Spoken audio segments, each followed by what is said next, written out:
Welcome to Gray Matters, where we unpack how medical management is rarely black or white. And we go on deep dives along the way.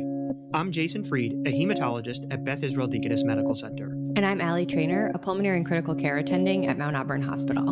And today we're also joined by our friend and colleague, Dr. Emily Citrone. Hi, I'm a geriatrician at the University of North Carolina, Chapel Hill. You know, Emily, I bet as a geriatrician you have some experience working in gray areas. I definitely do. But, there was still one case that just really stood out to me. It's a particularly challenging case of heart failure. And this patient actually lives at the nursing home where I work, and I've just learned a ton along the way. Can you tell us about meeting your patient? Sure, she was 91 years old, and I initially admitted her for rehab after a heart failure hospitalization, where she was found to have a newly reduced ejection fraction. She was discharged on an aspirin, a statin, carvedilol, spironolactone, losartan, empagliflozin, and Lasix, which were all new. Prior to this admission, she actually didn't even take a single medication. Man, that sounds like a ton of new meds. But I was actually just listening to the CoreIM 5 Pearls episode on GDMT for heart failure, and they delved into the STRONG-HF trial, which showed that it's safe and I think actually better to just get all these meds on early. So it's a lot, but it makes sense, right? Yeah, maybe we can play a sample from that episode and remind ourselves what the STRONG-HF trial found. The investigators did is they said, let's compare usual care to GDMT initiation. And this was a multinational trial. Or let's randomize patients to a very aggressive protocolized approach to GDMT initiation and titration. And what they said is that they wanted by 2 weeks, patients who were discharged with a diagnosis of heart failure from the hospital to be on full dose GDMT. As the punchline, what the investigators found is that looking at 180 days, the rate of heart failure readmissions and mortality as a combined outcome was lower. It was also really impressive about the study is that if you look towards 90 days, to see which patients or how many patients were actually on full dose GDMT, you'll find somewhere between the 40s to 50% mark at about 2 weeks. People were on full dose beta blockers, full dose ACE inhibitors or ARBs. Whereas by contrast, people who were randomized to usual care, we're talking about 5% or less. So that really informs us that we're pretty bad at getting people onto full dose GDMT therapy. Okay, so takeaway from Dr. Eugene Yuditsky is, for the most part, it's safe and reasonable for patients to have been started on all these meds while they're admitted. And it sounds like, compared with the usual standard of care, patients were often getting undertreated with these life-saving medications. Right. And, for someone who was robust and independent, I probably wouldn't have thought that much more about it. But with the frail 91-year-old that was actually in front of me, it did give me pause.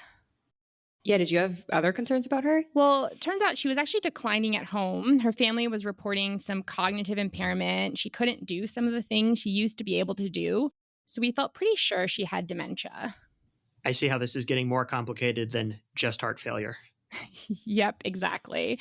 And on top of that, our communication with her was really challenging. She spoke a less common dialect of Chinese, and we didn't have an interpreter readily available to us. And her family wasn't always available either. Okay, so she's got new heart failure, likely dementia. You can't communicate with her. She's on 7 new meds, and now she's coming to rehab. Yep. And, she did seem very stable, but she'd only been on all these medications for a couple of days. So even though we know the data on GDMT, I did wonder if applying it to this patient would be any different. Which led me to our deep dive one. How should we be approaching GDMT in this frail 91-year-old with likely dementia? How do we balance the greater risk of possible side effects with any potential benefit?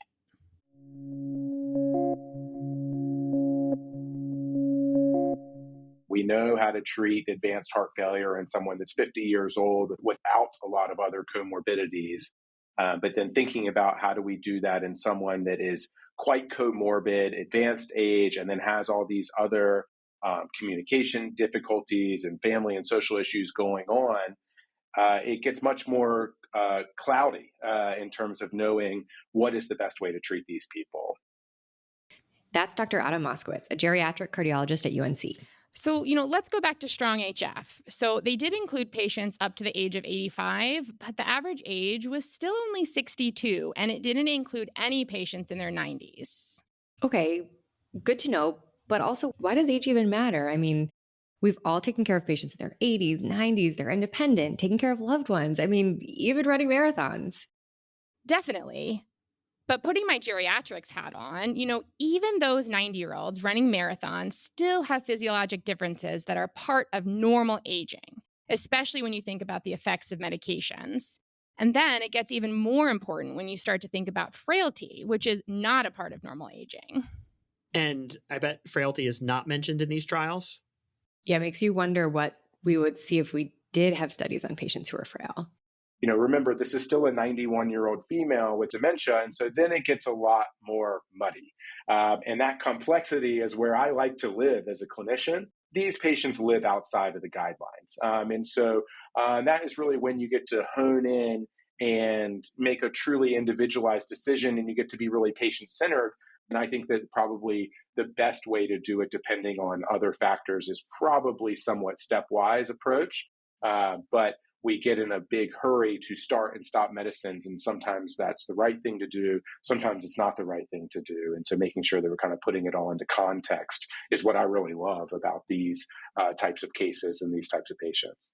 And so in general, the way I think about it is, first, it's a class effect. So if you can get someone on even just a little bit of all of the classes of GDMT, beta blocker, ACE, ARB, or ARNI, spironolactone, or some type of ARB, SGLT2 inhibitor. If they can tolerate all of those, I slowly start them over a couple of months. And the way that I typically see when I see patients in clinic and talk to them about it is that I tell them that for the next few months, we're going to be seeing each other very frequently, and we're also going to be monitoring labs quite frequently.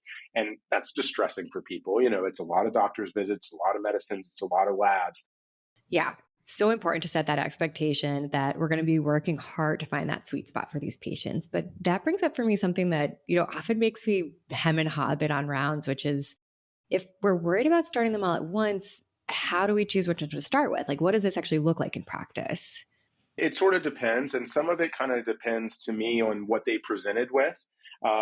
Because if they presented, let's say if they presented with AFib with RVR and you thought that tachycardia was really a big trigger for the cardiomyopathy, then I would tend to favor more nodal blocking, more rate controlling agents as well whenever, you feel like it's safe to initiate those, as opposed to if they presented just with pulmonary edema, volume overload type symptoms, depending on their blood pressure at baseline, that may be someone that benefits more from like an acute afterload reduction, something like an ACE-ARB or an Entresto type medicine, spironolactone.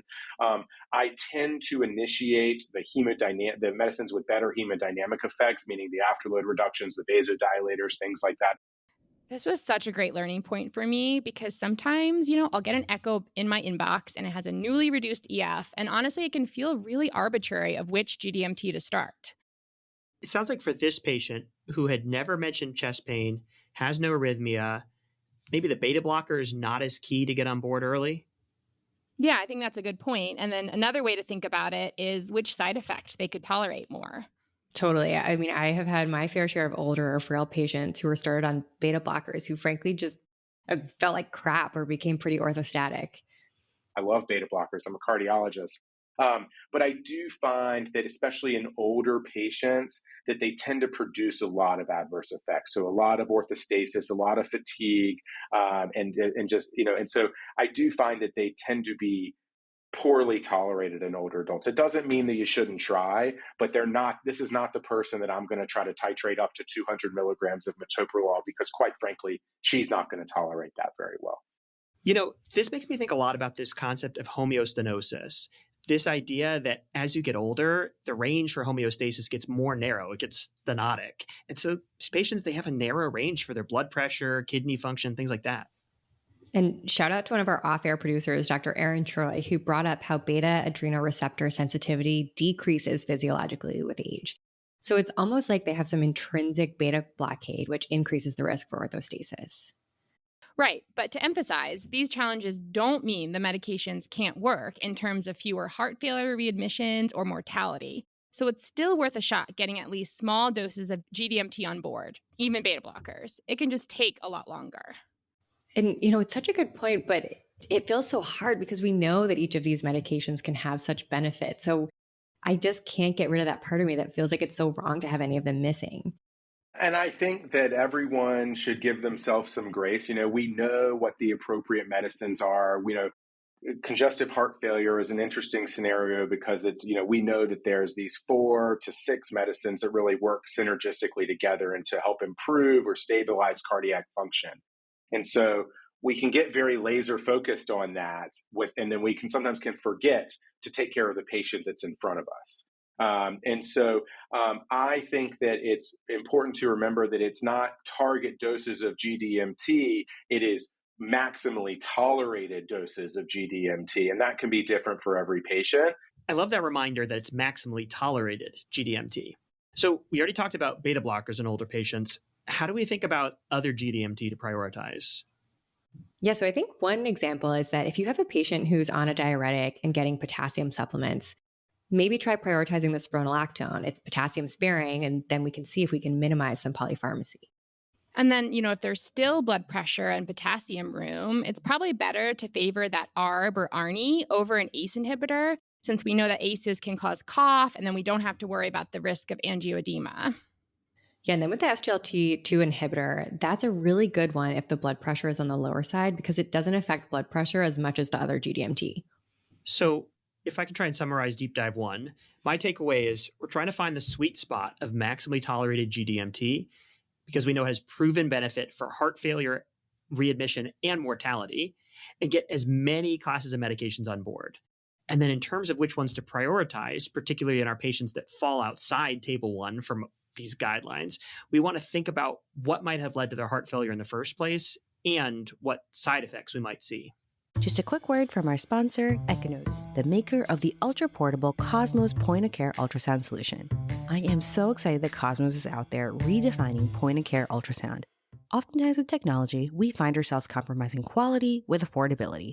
But Cosmos is changing all of that. Think cutting-edge technology meets affordability. The image quality and capabilities are comparable to what you'd get with a $50,000 cart ultrasound. But this is much simpler to use and at a fraction of the cost. Best of all, Cosmos integrates AI. And they've even studied this. At Stanford, novice users with the help of Cosmos AI achieved faster scan times, higher image quality, and more accurate diagnoses. Another study found that novice users using Cosmos AI were able to get ejection fraction estimates similar to that with formal echo reads. It's so cool to think that Cosmos AI is bringing echo-level diagnosis to the bedside. Our patients no longer have to wait days for that echo to happen. There are multiple configurations, including 2 options that come with an iPad, so it's easy to get started right out of the box. With Cosmos, you're not just investing in a device, you're investing in the future of healthcare and transforming patient care. Visit CoreIM.podcast.com/Echonos to learn more and schedule a demo. Mention CoreIM Podcast during your demo, and they will include a free AI application of your choice with any device purchase. That's CoreIM.podcast.com/ECHONOUS. We'll link it in our show notes. And with that, let's get back into the episode.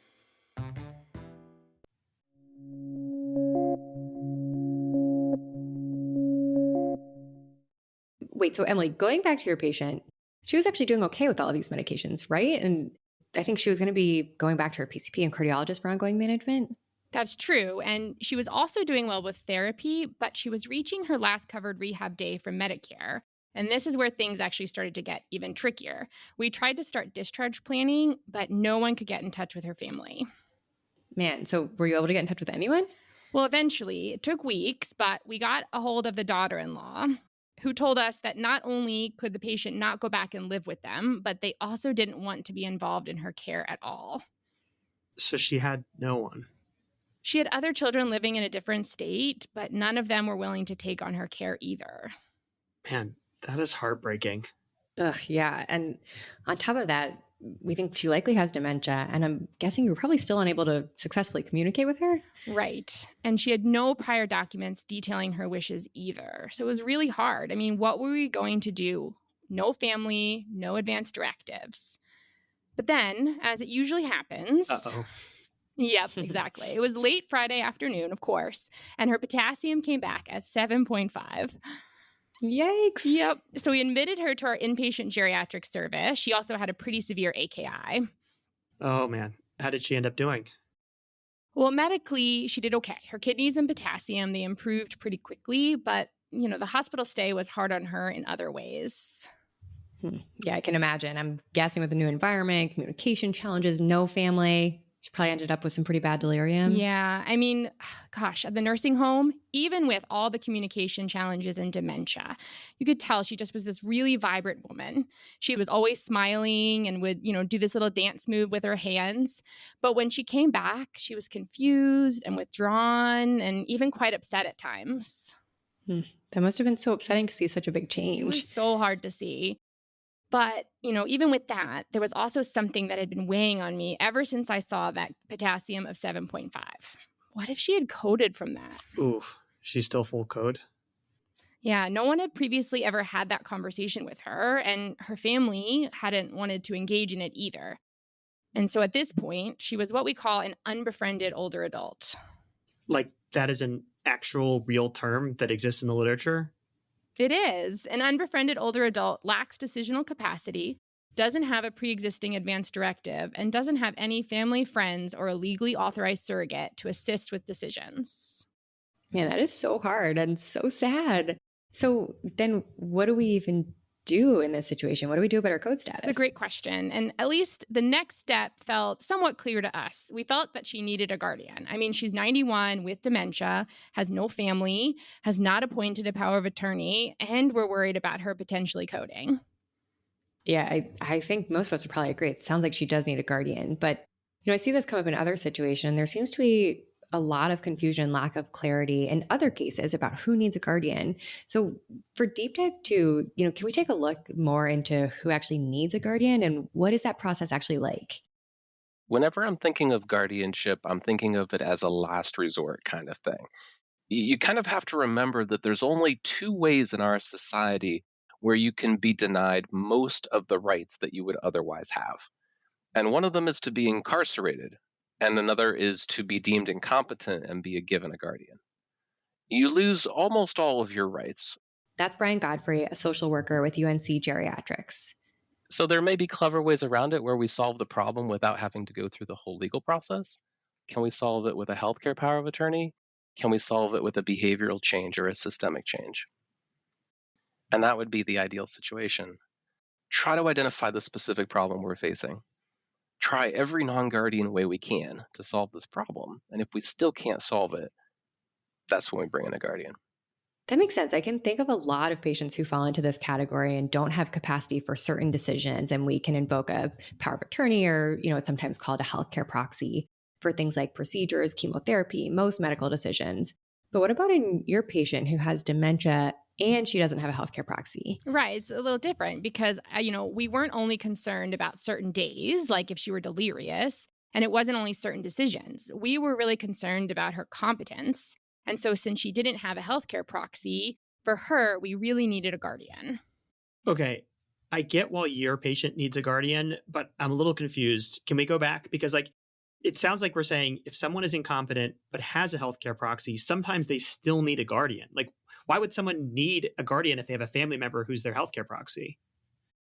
Yeah, I mean, that's a great and difficult question. So I can tell you about a different resident at the nursing home with me, and I think it sort of illustrates that point. So this patient also had dementia, but he had no awareness of any of his deficits. He thought he was fully capable of being independent and really wanted to still make all of his own decisions. But some of those decisions were really putting him in harm's way. For example, prior to this, he had never done any online gambling, but now he was going online and putting himself at risk of losing tens of thousands of dollars. And he used to be really great about taking his daily medications. He thought they were so important. But then he started to have these episodes where he missed medications and he would double up on others, but didn't want any help from anybody. So even though his son was his officially appointed healthcare proxy, he still petitioned for guardianship because he felt like that was needed in order to really protect his father's health and finances. So it seems like if I'm understanding this correctly, a guardian is only needed to be appointed if it's contentious. So if the patient is incompetent and is making unsafe decisions for themselves without understanding the risks, and they're going against the healthcare proxy's recommendations, and the healthcare proxy is really just acting in their best interest, then they'll need guardianship. But if the patient doesn't have capacity and they're likely not competent, but they're going along with the recommendations of the healthcare proxy and the healthcare proxy is using sound judgment, then in that case, we can just leave it. Yeah, that's a really good summary. And, that latter example is by far most of my patients with dementia. Okay, so then what? Like, what is the process for obtaining guardianship for the small number of people who need it? And it's really complicated, as most things are, especially when the law is involved. You go down to the magistrate's office and file a motion for guardianship. And there's a fee for it. It's like, I don't know, $100, couple $100. And you have to fill out a fairly complicated form and sign off and say, this is what's happened to them, and this is why they need someone else to step in and manage things for them. And you try to be as detailed as you can. You try to present whatever evidence you can when you file the petition. And during the several weeks while this whole process is taking place, what do you do with the patient in front of you? Well, that's the part that felt so distressing to me. I really felt alone, I guess I would say, while we were waiting on this court date and we were waiting for this whole guardianship process. Guess it felt like all the decisions were on your shoulders? Yeah, it really did. But at least day to day, she did seem happy. She would join for beach ball volleyball and getting her nails and hair done. She also would love to do these little dance moves with her hands and give big hugs. That's so beautiful. I love that. Yeah, I do too, but there was still a lot that felt uncomfortable. Like I couldn't change her code status without a guardian, and I was also needing to make all these decisions for her on a daily basis when I didn't know anything about her. We know they don't have capacity. We're pretty sure they don't have competence, but the process is still in the works. There's no healthcare power of attorney. What do we do? And I honestly think the answer ideally would be, well, let's postpone this until we have a clear legal, representative to tell us what's okay and what's not. But if it can't be postponed, then I would assume that the answer would be the attending decides. And you document very well, this is what I considered and this is what I decided. This is why. Here's who I tried to reach out to. This didn't work. If we're ever making a difficult decision, I will document. I reached out to this social worker and they agreed that the standard of care should be this, or, that a reasonable person would want this. And I do think that adds to the weight of your decision to say, this wasn't just me in my own head deciding. I actually sought consult and these people agree with me that this is what needed to happen. That was really helpful for me to hear because I actually was having a lot of informal conversations with people I worked with about what the best approach was, what should I do, and I just didn't realize that it really was part of this whole process. And then maybe I wasn't as alone just making these decisions. Yeah, I think it's always reassuring to know you're not just puppet mastering alone, and it's helpful to know that it's valid to document it. Okay, so moving on. So the court hearing happens. Then who actually gets appointed as the guardian? We're talking about signing over all of someone's rights to another person. And that may or may not be someone they even know. I mean, if it's family, that's one thing, right? But a lot of times it's a social worker from, a DSS. It's an adult protective services social worker, like in Orange County. That's what they use, for example. Sometimes it's a lawyer. Sometimes it's someone who works for the county. And some of them will be subcontracted to companies that are professional guardianship and case management companies. Wow. So most of the time, these guardians are people who don't know the patient. They may or may not have a medical background, and they're not there with you in the hospital or nursing home or clinic. They're like this invisible external force that now you need to involve with decision making.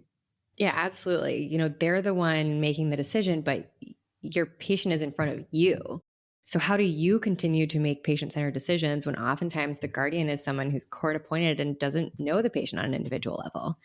There is a push to involve people in decision making as much as possible. It's great to communicate with this guardian, assuming they're doing the right thing. But what about the patient? Like, are we still involving them? Yes. The gold standard is to involve them in every decision insofar as they are able to participate. So, Emily, you have a guardian. You're trying to involve the patient despite the communication barriers. Do you now have a sense of relief that you were looking for? Like, you're not having to make all these decisions alone? Honestly, not as much as I was hoping for. So yeah, she had this guardian, but it actually still felt like I was the one making every decision, even though then I would, of course, call the guardian and give them a regular update.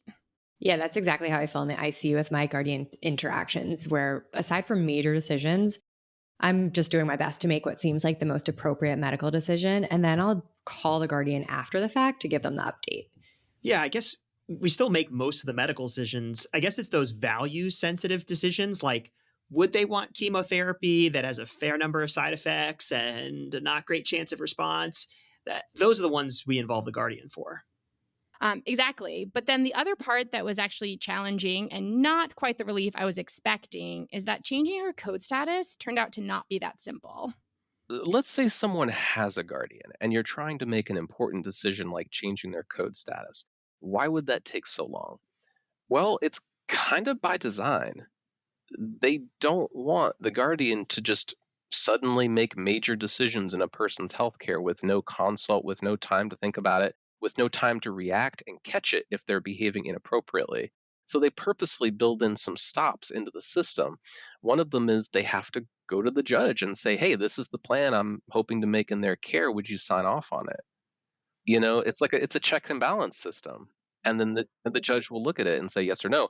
But the other side of that, of course, is that now, much like doctors getting my chart messages, you've got these judges getting stacks and stacks of, can they change to this facility? Can they go DNR? And the judge doesn't know these people. And now they've got to do the chart review and they've got to decide. And then they're legally responsible for that decision. Yeah, it's a big deal.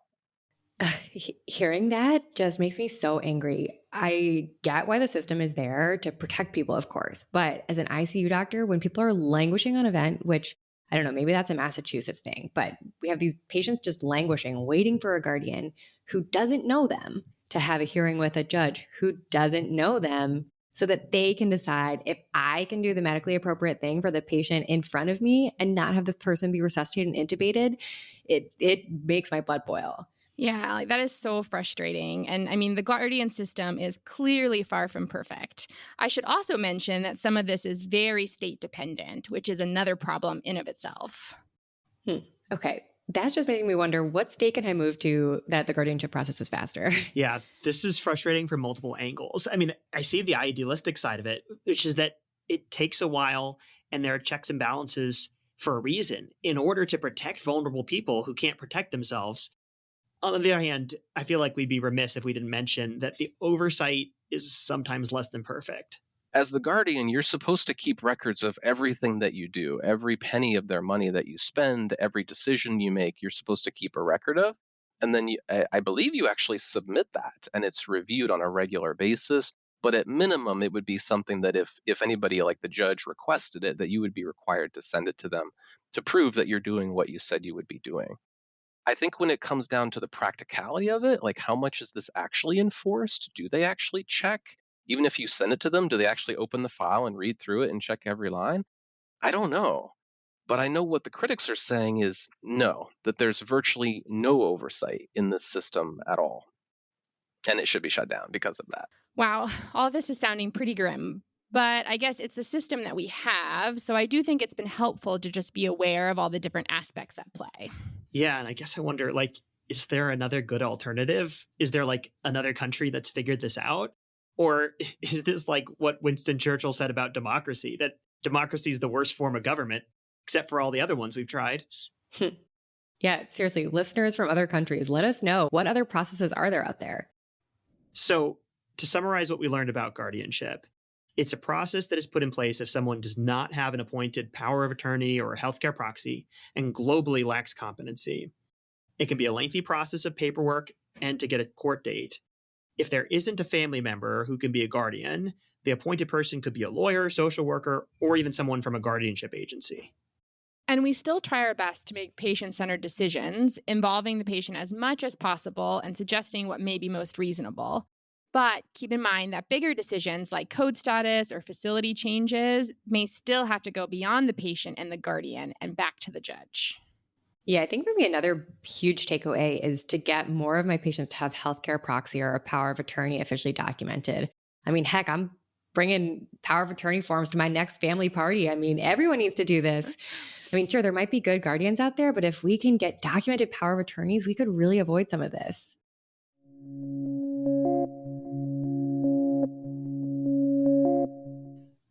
Okay, so bringing it back to your patient, now you have guardianship, you're working on code status, you're also trying to manage her acute medical issues, by the way, mainly her heart failure. And if I remember where we were, she was just discharged off of all of her GDMT because of the hyperkalemia and renal failure. So, like, what are you going to restart? Yeah, that's a great question and exactly what I was wondering. But also, she got a repeat echo that showed her EF had improved from 20 to 50%. Man, that is amazing. Aggressive GDMT fulfilling its promise, even in a frail 91-year-old. Exactly. It was awesome the GDMT worked. But on the other hand, I was worried. Did those same medications lead her to be hospitalized where she had pretty bad delirium? So I really wasn't sure what to do about adding back medications at this point. Yeah, I see why you brought this case to Gray Matters. So it sounds like we should do our third deep dive here. So how should we reevaluate GDMT in a frail elder? What do you start and stop, especially after someone had an adverse event? We don't really know. Did she get better because she was going to get better on her own and this was somewhat acute heart failure and somewhat self-limited? Or did she get better because of the afterload reduction, because of the neurohormonal effects of the medications? But I feel like we should restart something so her EF doesn't go back to 20%. I mean, I guess she could have had stress-induced cardiomyopathy or something else that would have recovered, but I feel like we need to find a sweet spot to keep her out of the hospital. Yeah, agreed. We know that GDMT decreases heart failure hospitalization. And that's a pretty patient-centered outcome, especially considering that her last hospitalization made her delirious and not like herself. So, Emily, how are we going to go about reevaluating each of these medicines? Well, I felt like I was starting all over again, and that felt pretty overwhelming. But even though I couldn't have an actual what matters most conversation with her, I could assume a few things, that she didn't want to be short of breath when she was trying to dance or sleep or too tired. I could probably go as far and say that she doesn't want to go back to the hospital. So I did think there was benefit in trying to get her back on these medications, even with the possible risks. It may be a little bit of an educated trial and error a little bit because it's, when we don't know how these 7 medications interact within people or within one specific person, especially in the background of other comorbidities and other medications.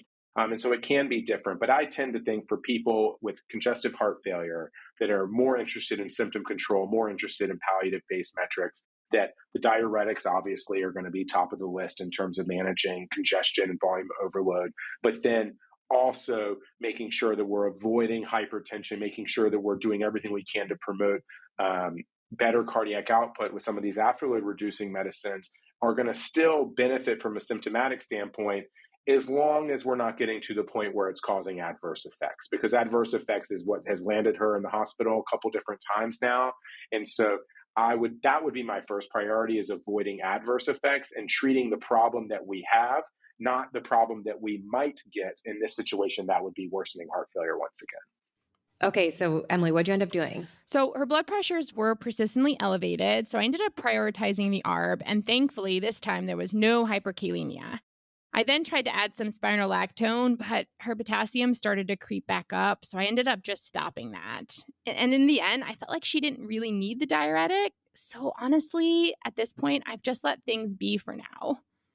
The more we talk about this case and the more I kind of think about it and hear about it, is that my assumption is if I was taking care of this patient, that with all the difficulties that we have going on, my goal is to not harm this person. So if she's not actively having symptoms or showing early signs of deterioration, I'm going to try to keep the ship where it is rather than attempting to titrate medicines. And certainly if she's hypertensive, volume overloaded, tachycardic, I'm going to react to those manners in the traditional ways that we would. But if she's doing okay, I'm going to allow that to be okay and do my best not to expose her to any additional risk on the basis of interventions that are really she's not really within the guidelines for most of those interventions. It doesn't mean that we can't consider them and offer them, but in this context, it feels like that you might be risking harm more than benefit. And she is doing okay for the most part. She seems to have no shortness of breath or chest pain. We got a court-appointed guardian, and she now has a DNR, DNI. We've also been able to keep her out of the hospital, and her blood pressures have been good. Her potassium has stayed normal. Wow. Seems like you're in a really good spot. We are, but it still feels uncomfortable because I know at some point she's not going to be okay anymore. And I'm worried about her getting admitted either for heart failure or another adverse event. And I know how scary and overwhelming that all will be for her. I still wish I could have an actual goals of care conversation with her. What specifically do you feel like you want to talk about with her? Like, what's so uncomfortable for you in this gray space? I think it's that I was really hopeful that once I got the Guardian, it would be okay. I can finally relax, where they're almost like a family member that I can bounce every decision off of. But that really hasn't been the case. I mean, it'll be valuable for big decisions, but in reality, the day-to-day still feels on me, and I need to decide what is best for her. Oh, okay. Yeah, I see why this is hard. I'm now realizing I didn't appreciate this thing that I have all the time with my patients when I see them. So, like, I'm seeing someone for MGUS. I've been following them for years. It hasn't changed. And I say, maybe you don't need to keep getting labs anymore. And then I get to see their reaction and see them be like, yeah, that makes sense. I do want less labs. I want less appointments. And I get that affirmation. So, I'm not expecting them to make the medical decision, but they get to tell me, yeah, that fits with my goals, or actually, no, that doesn't fit. Yeah, I mean, I really appreciate hearing that experience and perspective because I know that adjusting doses of olmesartan and deciding how often to get labs are not these major decisions, but it's hard to not ever get any of that feedback from her. Of course. I mean, it's so much easier when you have a patient who can just tell you straight, I hate peeing so much, or man, that beta blocker made me feel so woozy. But she can't always do that. So what are you supposed to do here? Such a great question, because I feel like as doctors, we often gravitate towards metrics that we know how to titrate around, like blood pressure. But I mean, patient-centered ones matter too. I mean, probably more. So what do you do here, though, when it's really hard to get a sense of those patient-centered factors? Like when she can't tell you, yes, I'm breathing better since you started that medicine last week. I mean, it's such a great question and something I'm really still working on. I do think, in reflecting on all of this, though, is that one of the really beautiful things about working in a nursing home is that it is like an ongoing home visit. So I can get those extra patient-centered data points. Even on days I don't have an appointment with her, I still see her in the hall, or I can pop into her room for a hug or even a quick dance with her hands. And after almost 2 years, I do feel like I know her well enough to at least get a sense of how well she is doing. That is so cool that you get to titrate to how happy she looks on a semi-weekly basis. Like Allie and I cannot do that in all pulmonary and hematology clinics. It's a really good point. I do feel pretty lucky about that. So I guess I'm trying to think about how to globally reflect on this case, because I feel like it'd be so easy to paint this case as a tragedy. This patient has no family. She's in a nursing home with dementia. She's got new heart failure. She's got a court-appointed guardian. But now that we've talked about it so much, I feel like I'm thinking about it differently. Like, she's living her life surrounded by people. She's doing things that she enjoys, like dancing. She's not limited by shortness of breath or chest pain.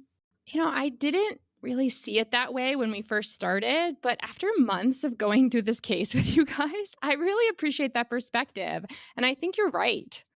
So even though a lot of this still remains gray, let's recap some of our learning points. In Deep Dive 1, we learned that even though frail older patients are not perfectly captured by the trials, it is still worth attempting GDMT. It just may take a little longer, and you have to be even more watchful of side effects. In Deep Dive 2, we learned about guardianship, which is something that may be sought out when there is concern about competence and there isn't a healthcare proxy, or there is a healthcare proxy, but the patient is making unsafe decisions for themselves without the capacity to do so. And even with a guardian, our goal is to still involve the patient as much as possible. It's also important to mention that there are state-specific policies around guardianship that affect the scope of their decision-making. And finally, in Deep Dive 3, we discussed that although most of the time with heart failure with improved ejection fraction, the goal is to keep as many of these life-saving medications on board as possible, in certain cases, especially with frail patients, it is okay to think about patient-centered outcomes and palliative-based metrics, and okay to go slowly and monitor for changes. And that is a wrap for today. If you want to learn more about the guardianship process, check out our YouTube channel, where we link more of the interview with our expert social worker, Brian Godfrey. If you found this episode helpful, please share with your team and colleagues and give it a rating on Apple Podcasts or whatever podcast app you use. It really does help people find us. And if you have a case you'd like to bring on air, please email us at hello@coreimpodcast.com. Thank you, Ariella Kohler-Riley, for the accompanying graphic. Opinions expressed are our own and do not represent the opinions of any affiliated institutions.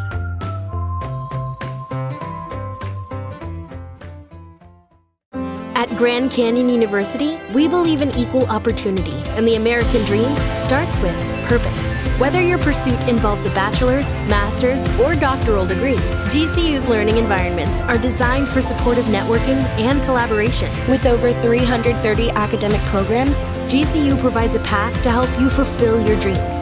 The pursuit to serve others is yours. Find your purpose at GCU. Private, Christian, affordable. Visit gcu.edu.